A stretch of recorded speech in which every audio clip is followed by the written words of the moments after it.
हो सकता है हमें हमारे भीतर आश्रयों को क्षय करने का बल प्राप्त हो, भगवत कृपा होवे और हम इस दुख चक्र से मुक्ति प्राप्त करें। क्योंकि जब जब जन्म लेंगे तब तब दुख होगा।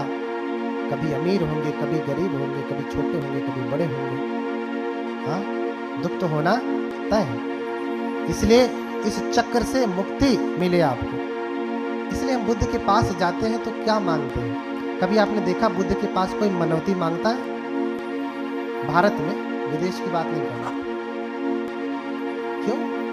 क्योंकि बुद्ध के पास जा रहे हैं तो क्या मांगे? राजा के पास जाएंगे तो आप क्या मांगेंगे? क्या मांगेंगे? हमको खाने के लिए भोजन नहीं है, जरा भोजन दे दीजिए। हाँ? बुद्ध के पास जा करके आप क्या मांगते हैं? ईंट पत्थर मांगते हैं, हमारा थोड़ा घर बन जाए, गाड़ी आ जाए, मोबाइल आ जाए, बेटे की नौकरी लग जाए। जितने लोगों की बेटे की नौकरी लगी, क्या वो सुखी हो गए? ऐसा नहीं कि अब नहीं नौकरी पाना है, लेकिन उद्देश्य यही ना हो।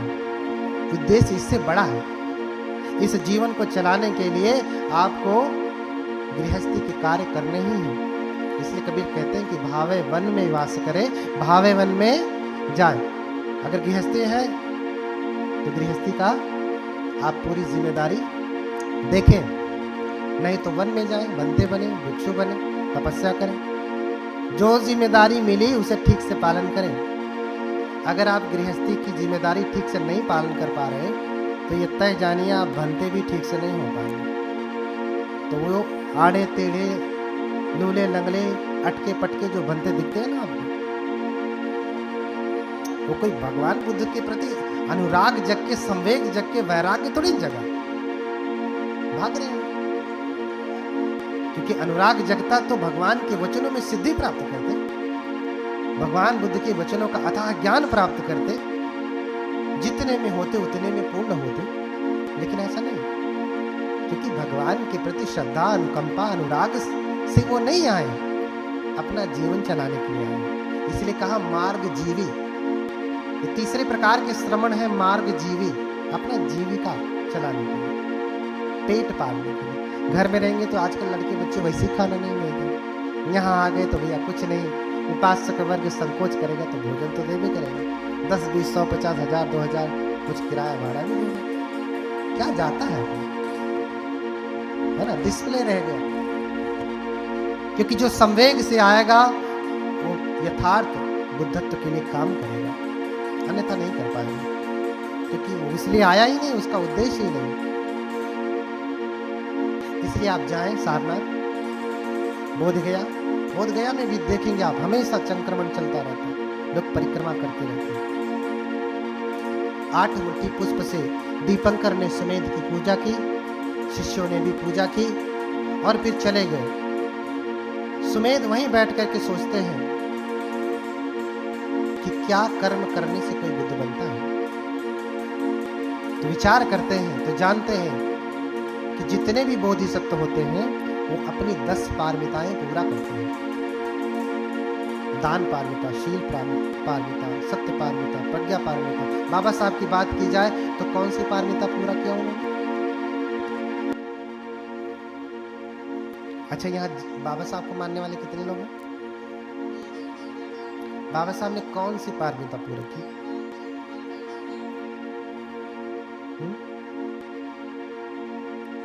कौन सी पारमिता पूरी की?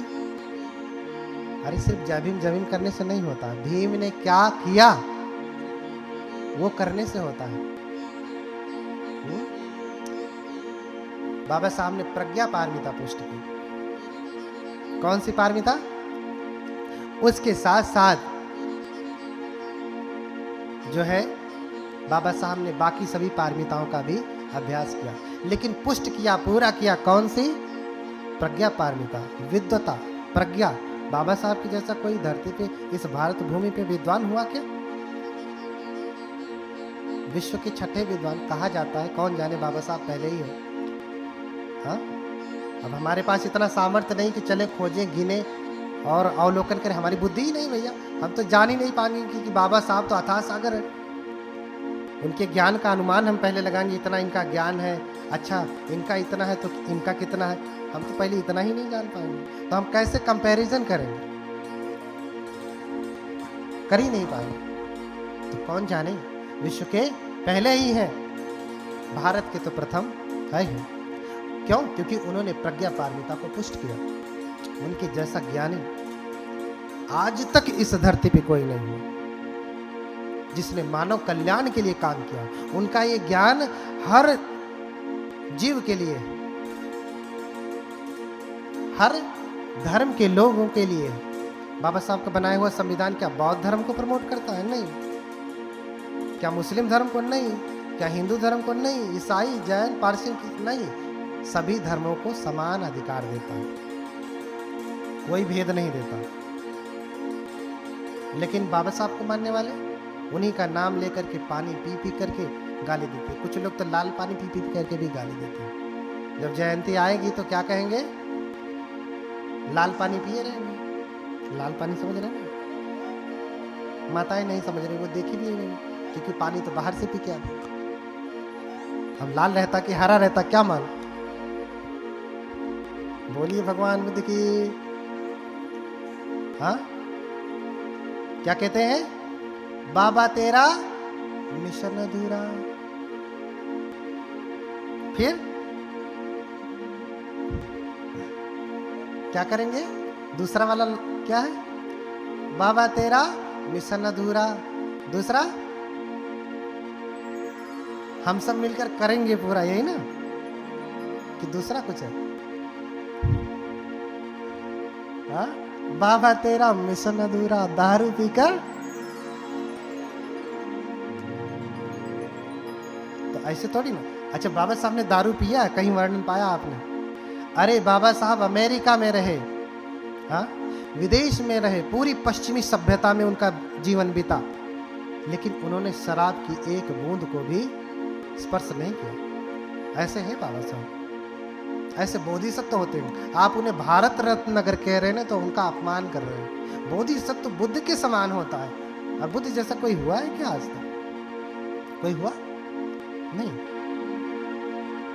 तो आप बहुत अच्छे से, लोग मुझे कहते हैं कि तो बाबा साहब को नहीं मानते। नहीं मानता हूं भैया, जैसे तुम मानते हो वैसे तो नहीं मानते।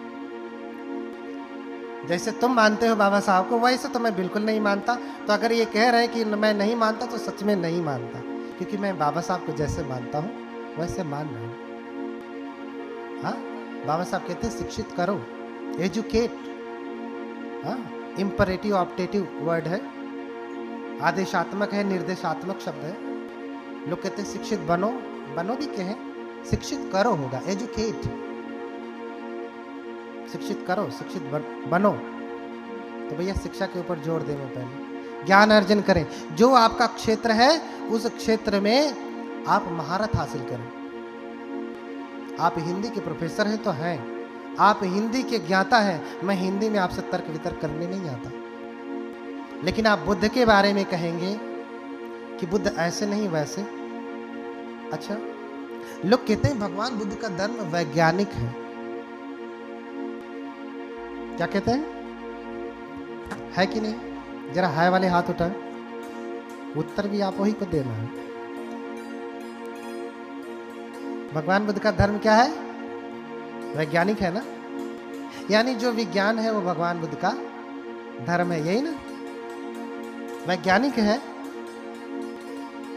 तो हम समझे कि जो विज्ञान है वो भगवान बुद्ध का धर्म है। ये क्या है? ये विज्ञान ही है ना? विज्ञान किसे कहते हैं? हाँ, किसी चीज के, किसी वस्तु के सुव्यवस्थित, सुसंगठित, हाँ, क्रमबद्ध ज्ञान को क्या कहते हैं? विज्ञान कहते हैं। एक शब्द में कहें तो सिस्टमेटाइज नॉलेज, है ना? एक शब्द में कह दें तो। अच्छा, एक फोन आप छोटा सा चलाते हैं ना, वो भी क्या है? विज्ञान है। और भगवान बुद्ध का धर्म क्या है? विज्ञान है। मेरी बातें ध्यान से सुनिएगा। आपके लिए उतना दूर से आया हूं, समुंदर पार करके। हाँ, उपासिका जी ने कहा नहीं भंते जी, आना ही है, आना ही है। आप लोगों को धन्य समझना चाहिए कि कि लाखों संकटों के साथ उपासिका उषा भारती, ये भूपेंद्र वीर, पुष्पेंद्र जी, अन्य बाकी सभी जो गणमान्य उपासक बड़े संकटों को जो है झेलते हुए भगवान बुद्ध को सुना रहे हैं आपको, उनके धम्म को सुनवा रहे हैं आपको। अपने लिए थोड़ी नहीं, इनको सुनाना तो घर में बहुत बार बुलाइए, फिर बुला ले तो बनते